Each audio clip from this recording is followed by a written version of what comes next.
Hello SGD, Sacred Geometry Decoded. Soup of the day at the moment is the Barabar Caves and Mauryan Polish in this lost ancient high technology sphere. We'll do the Mauryan Polish, but I'll put a link that Barabar anyway. If you Google Mauryan Polish, you'll find several entries that's virtually word for word from the Wikipedia article and in various other blogs. If not exactly very, very close word for word, you'll see this in videos as well in regards to this flavour of the month. Now, as an example, Mauryan Polish, and again, this whole thing, you have to use diamonds, like cuts, like that, whatever the stone is that you need, the harder mineral that you need, diamond, absolute nonsense. People fascinated with stones, leading tours, writing books should absolutely know this, and but yeah, they still carry on with it. Now, Mauryan Polish, so the Wikipedia article, read a computer voice, and that's just how it is. It's we might as well just post Wikipedia articles at this point, the state of affairs. But Mauryan Polish gives a very smooth and shiny surface to the stone material, generally of sandstone or granite. That should be red flag number one there. Highly polished and shiny surface on sandstone. Okay, have you ever seen polished sandstone anywhere? Alright, but highly polished granite, the Barabar Caves, impressive but hardly mysterious. Polished granite, it's just really ubiquitous around the world. It's just a matter of putting that little bit of effort extra in, so to get it to a reflective surface and into a mirror surface, just got to put that little bit of extra energy into it, and to filter out your abrasives to get them a little bit finer, which you can do through filtering just one jug of water to another, then evaporation. That's one method. It's impressive. And when I say impressive, if it wasn't at the start of the sentence, it wouldn't be a capital I, impressive. It would just be, well, it's impressive, but hardly mysterious. Exact same principle of polishing. Gemstones such as garnet, which are harder on most scale than granite or sandstone. It's just a standard practice. Really, it's never gone away all across the world, across time. North American highly polished granite axes and stuff like that. This is just not really, it's not a thing, and it shouldn't be a thing. For some reason it is, because lost high technology. And amongst these, so you'll always see, again, just copied, there seems to be someone made an entry somewhere, maybe starting at Wikipedia or ending up on Wikipedia, but it's just been repeated over and over. According to archaeologist John Marshall, the extraordinary precision and accuracy which characterises all Mauryan works, and which has never, we venture, and I would say venture would be the important word, we venture to say, has never been surpassed even by the finest workmanship in Athenian buildings. Greeks weren't big on granite, so polishing, okay, but the precision and accuracy, just look at the optical illusions built into the Parthenon, the antithesis of Athenian, Hellenistic capitals, Roman capitals. The precision and accuracy of them, just outstanding. I don't know how exactly what he means, but extraordinary precision. How is that measured? Have you seen the sculpture from the Greek world? It's still considered some of the finest ever. The influence of Greek sculpture onto India and other places as well. But I'm not really sure. This is dropped in there, but I don't exactly what do they mean. But well, Athenian buildings, I don't know. Anyway, let's go on. So the Wikipedia article, Achaemenid sculpture art was often characterised by a great level of polishing the stone, usually sandstone, a very hard material. Sandstone is a very hard material on the abrasive scale, so like Mohs scale. Sandstone is as hard as granite, basalt, diorite. But of course, if sandstone, you can depending on what type, you can crumble it in your hands. Granite, basalt, diorite is not. So when they talk hardness, I think they're really getting You need to be more specific, because sandstone is not really a hard stone when most people think of what they mean by hardness. Because of the quartz content, it is the same as granite, basalt, diorite, but it's not a hard material. And next, sandstone is very hard to work, so it is believed that polishing was obtained by the use of emery grains, which has a Mohs hardness of around 8, from Naxos in Armenia, which gives a very smooth and shiny surface to the stone material, generally of sandstone or granite. Well, no, what's going on here? So firstly, sandstone is very easy to work. It is very, very easy to work. I don't know how all this come about with sandstone. But anyway, it is believed that the polishing was obtained by the use of emery grains, Mohs hardness index 8, from Naxos in Armenia. No, because historically and still currently, India is a source of corundum or aluminium oxide, which is 9 on the Mohs scale. The word corundum comes from the Sanskrit word for ruby. Ruby is aluminium oxide. Emery is just corundum that has been mixed with other minerals. So Naxos was an inferior, even mentioned in Pliny. Naxos was it's emery. It has a lot of corundum or aluminium oxide in it because it's mixed with other minerals. It's considered less than corundum. Now, in reality, because it has corundum in it, it's still at 9, but they reduce it slightly because there are other minerals in there. But so emery is corundum. It's just mixed with other stuff. So, but either way, like cuts like. So whether it's emery, pure corundum, it is not necessary to cut or polish any like cuts like. It's the grit size and the effort put into polishing that has to do it. So this stuff, you need diamonds, you need silicon carbide. No, like cuts like. And India, Pliny, Indian sand. There was a trade. The Romans bought sand from India to use for working their stone. So again, they didn't need to go to Naxos in Greece and Armenia. They were sources for this material, but India was also a source for these materials. So they didn't need to bring it in from Naxos and Armenia. They had the trade in Indian corundum was and still is a big thing. It's Indian rubies. Corundum, aluminium oxide, is basically the same as a ruby. Of course, ruby is much more valuable. So when it comes to this, this is one of the pillars, the Mauryan Polish. It's a sandstone pillar, and that should be, well, whether it's a sculpture or a pillar, it doesn't really matter. It's polished, shiny sandstone. That's a very interesting thing. Now, top left corner, I think that's from Sicily. Granite cobblestones and paving. You can see just through time and people walking up and down that the stone starts to become polished. Little bits of sand on people's shoes and all of that polishes it. Now on the right hand side, the same thing. People have come and worn down the sandstone and it will not become polished. Sandstone will not polish to a high sheen.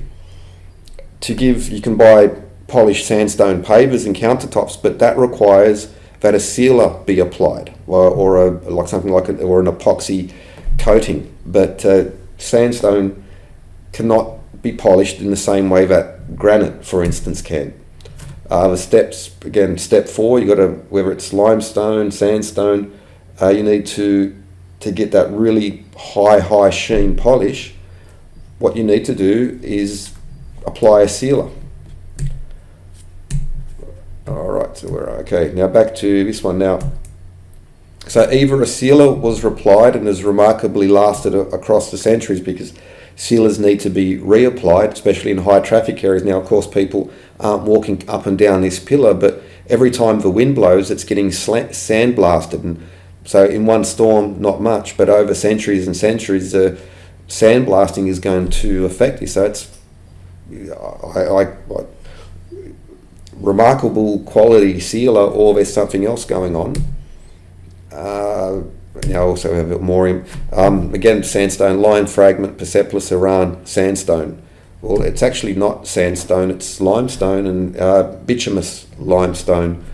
at that. So yeah, so polished sandstone should have been a big red flag, but that's the interest in terms of lost high technology, or just ancient techniques that we've lost. We're constantly, ancient watchmakers. How many watchmakers are there now compared to what there used to be? We're losing skills all the time and techniques. But also another thing, this, for instance, this is a dictionary definition of something that is not flat. It's polished, but it's not flat. So recent's been the buzzwords is the Barabar Caves precision flatness, because some genius took a surface roughness meter to measure the surface roughness and literally says this is nearly perfect flatness. Whether it's a sphere or whether it's a lion's head, doesn't matter what the shape is, the surface roughness is not connected to the flatness. If you were to measure the surface roughness of this, you would get a similar or equal reading to what was found in the Barabar Caves. Surface roughness is not a measurement of flatness. It's cringe that these people who have been researching stones and lost high technology for years and years, decades or longer, have zero knowledge or zero interest in researching this. They see something that they want to believe, they grab onto it. Oh my God, precision, and they say this word precision over and over again so that it has no meaning at all. Words still have meaning. Precision should mean something. By their definition, a matchstick is precise because, well, it's precise. How is it not precise? Unless that's the precise. I can precisely measure it, therefore it's precise. No, it's what was the intention? What was the outcome? That would be an idea of precision. And then using modern measures of precision, just by old-fashioned polishing techniques, I can get down to the Whitworth three-plate technique for making precision, laboratory precision granite surface plates, is based on an ancient polishing technique. Before the first CNC machine was built, someone had to make it by hand and put those things together. But again, this is when you hear precision, flatness by the lost ancient high technology community, like really, it's unbelievable. Anyway, so but there actually is something of a lost technique, lost craftsmanship skill that comes in here, because again, on the Wikipedia page, if these researchers had, instead of just copy pasting a script from Wikipedia, if they'd read the little notes that go with the illustrations and photos on the side, so and buff sandstone. So anyway, Mauryan sculptures, shiny polished surface. Early historians were of the opinion that these sculptures were rubbed against fine-grained sand and then rubbed with cloth or animal skin. I should have consulted with a craftsman. They would have. But anyway, later, some historians are now of the view that these sculptures were actually coated with a layer of pink sandstone mixed with hematite pellets and then chiseled, not polished. Well, I'd still say, because getting a chisel especially on something rounded like that, and to get it that smooth, not chiseled, that would just be good old-fashioned grinding and polishing, rubbing with abrasives. But there is a curious thing here, because compare that on the left, we see the columns there at Karnak, and you can see how all, especially around the bottom, see all of those pieces have flaked off. So okay, so for instance, you can see the plaster. So again, there's this. The Egyptians used plaster a lot. They used it a lot. They used it all the time. A lot of people think that these things were carved into stone. Very often, not always. There was high quality stone carving, but very often these carvings were actually done in plaster, not into stone. And what happened was that around about 1850 in Karnak, the walls were turning white because of rising salt. So they opened the doors during the flood season, let the water come in, and they wanted to wash it off. That dissolved the salts and caused a lot of damage to the building, because all the plaster started to come away from the building. And so we go back to that pillar on the left-hand side, and you can see it seems to be coated, that they've used a plaster, a stucco, artificial stone, if you want to call it that, and that the sandstone pillar was coated in this material, and then that was polished. But you can see how it appears to have been flaking off the bottom. You can see a lot of white there at the bottom. Now that might be something else, but it looks to me to be salt. The salt has come up and it has damaged, and the stucco, the plaster, has fallen off. So just like with the salt causing damage to the plaster here, could that be the same thing? Well, I would, if I had to bet, I'd bet on that. I haven't been without getting all the studies, being able to get up there and test it. You can't really be sure, but that's what I would put my money on at the moment. But again, so this would be the actual interesting thing in regards to lost high ancient technology, but narrative. Okay, so I'll put the link to video of this because half a sheep went to the Kailasanathar temple in India. Sorry for the pronunciation, and he speaks to the caretaker, who talks about the history and that they're not able to restore the temple as it should be, because when the British arrived, they applied in a very ill thought out preservation to preserve the murals that were there, not the murals, the painting, I forget the word now, when you paint on the wet plaster, frescoes. To preserve them, they put a coating and then, caused a mess, but they're not able to fix it because it was a man-made stone, according to the caretaker there.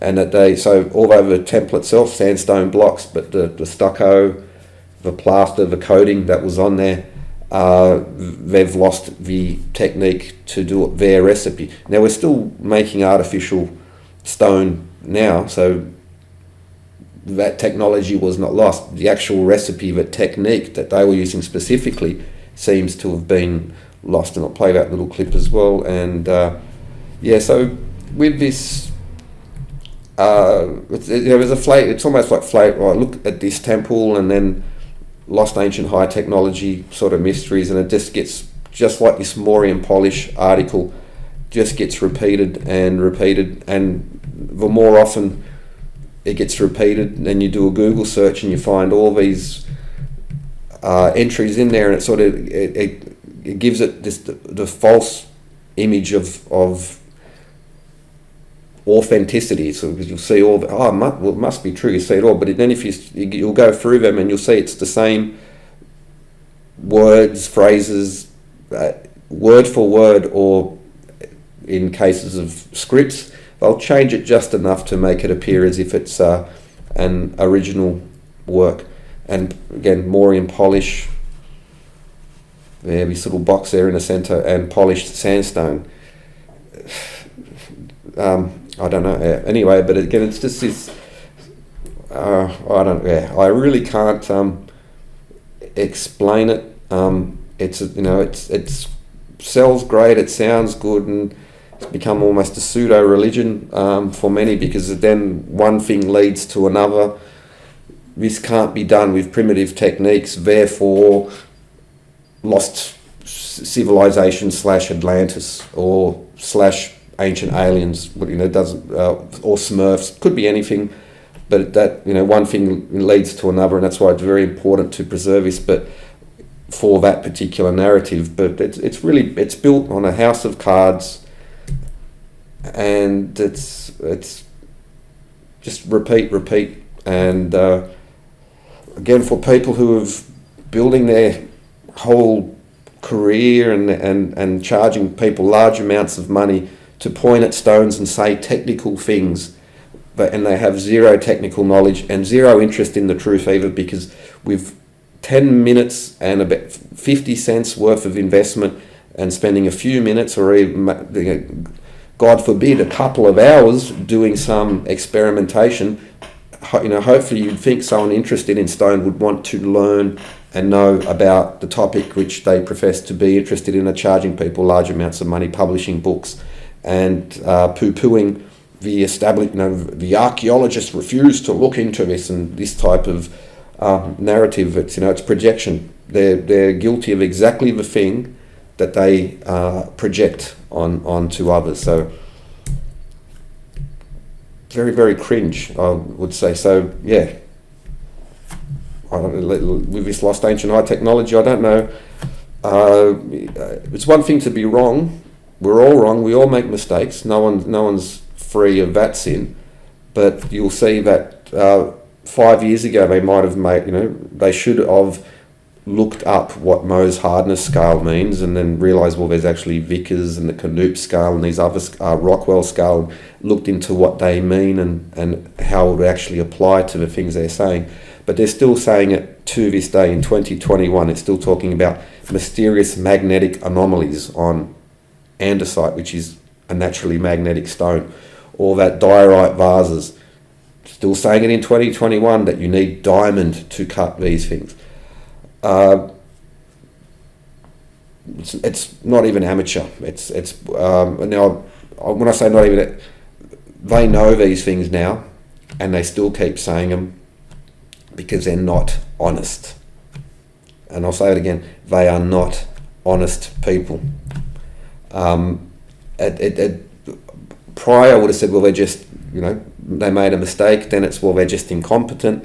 At this point, it's they are with this surface flatness, for instance, and not, and you can't cut this with that, and you need diamonds, and you can't, and the logs would crush like toothpicks under the weight of 1,000-ton stone.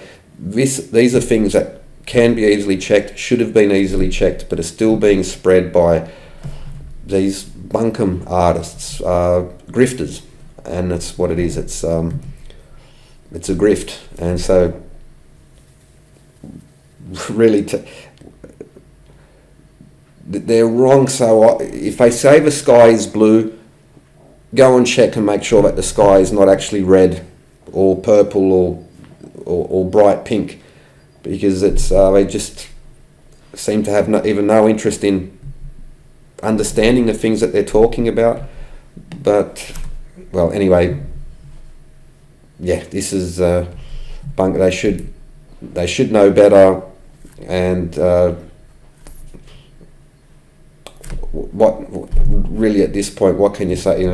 Brian Foster, this whole crowd, unbelievable. It really is zero interest. It's about pumping out content, mystery. Academics and scholars are bad. They're not looking into this. They're not doing their research. They're ignoring the facts. It's everything that they accuse others of is what they're guilty of. And the grift needs to end. The grift needs to end. So facts, facts are so dangerous to the lost ancient high technology narrative, and that's why it's so important that they don't talk about these things and that they keep up the very emotive scripting. And if I add a question mark to the end of my title and my thumbnail, well, then I'm covered because I put a question mark there. No, that doesn't make people. You can fool some of the people some of the time. You can't fool all the people all the time. And when you lie, in the end you're only really lying to yourself, because eventually you're going to get caught out. And the worm is turning on this, because too many people have been brainwashed or affected. That's a strong word. People such as Graham Hancock, they're great talkers. They really are. They know their business when it comes to presenting an argument, and they're really clever in that way. But once you scratch the surface and look into the technical, measurable, testable things that they say, it all falls apart. So without the emotion, without the feelings, they don't really have an argument. And when it comes to them presenting information like testable facts, reality, it just all falls apart. And that's why they've got to suppress these things. But Sorry for the rant, but this needs to end. It really, really does.